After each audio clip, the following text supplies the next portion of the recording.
আমাদের দেশ নেত্রী বেগম খালেদা জিয়া বেশ কয়েকদিন পর্যন্ত অসুস্থ অবস্থায় তিনি হসপিটাল ভর্তিরত অবস্থা আছেন। আমরা বিভিন্ন জায়গাতে তার জন্য দোয়া করেছি। আপনারা নিশ্চয়ই মিডিয়ায় দেখেছেন, আমি মাহফিলগুলিতে সূরা ফাতিহা, সূরা ইখলাস তেলাওয়াত করে তার জন্য দোয়া করছি।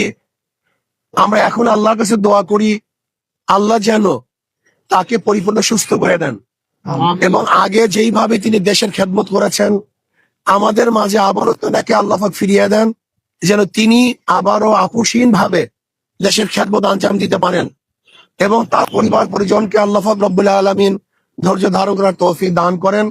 এই দোয়া আমি সবার কাছে চাইবো তার জন্য, এবং এই কথাই বলবো যেন তাকে আল্লাহ পাক জলদি জলদি তার সুস্থতা দান করেন এবং পরিপূর্ণ সুস্থ করে আমাদের মাঝে আবারও তাকে ফিরিয়ে দেন। এই দোয়া আল্লাহর কাছে আমরা করতেছি। আর আমি দেশবাসীকে বলবো যে আসুন আমরা সম্মিলিত ভাবে, সবাই ঐক্যবদ্ধ ভাবে এই দেশকে গড়ার চেষ্টা করি। এই দেশে সবাই আমরা থাকবো, কেউ আমাদের শত্রু নই, আমরা কেউ কাউ শত্রু নেই, আমরা সবাই সবার বন্ধু। আপোষে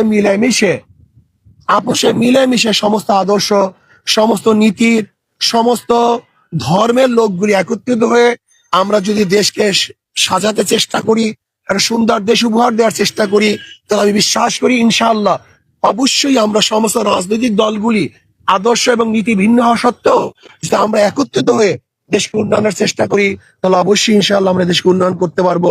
আল্লাহ আমাকে এবং আমাদের সবাইকে এই দেশের কল্যাণের জন্য, দেশের ভালোর জন্য সবাইকে একত্রিত হয়ে কাজ করার তৌফিক দান করেন। এবং আমি অনুরোধ করব আমাদের বেগম খালেদা জিয়ার জন্য আমরা আল্লাহর কাছে দোয়া করবো।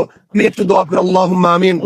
আল্লাহ বেগম খালেদা জিয়ার পরিপূর্ণ শেফায়ে কামেল আজিলা নসিব করেন, আল্লাহ জলদি সুস্থতা দান করেন এবং আল্লাহ সুস্থতা দান করে আমাদের মাঝে আবার ফিরিয়ে দেন, যেন তিনি দেশে খেদমত করতে পারেন।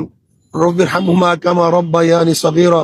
ওয়াসাল্লাল্লাহু তাআলা আলা খায়রি খালকি মুহাম্মাদ ওয়া আলিহি ওয়া আসহাবিহি ওয়া আজওয়াজিহি ওয়া আতবাই আজমাইন ওয়ারহামনা মাহুম বিরহমাতিকা ইয়া আরহামার রাহিমিন।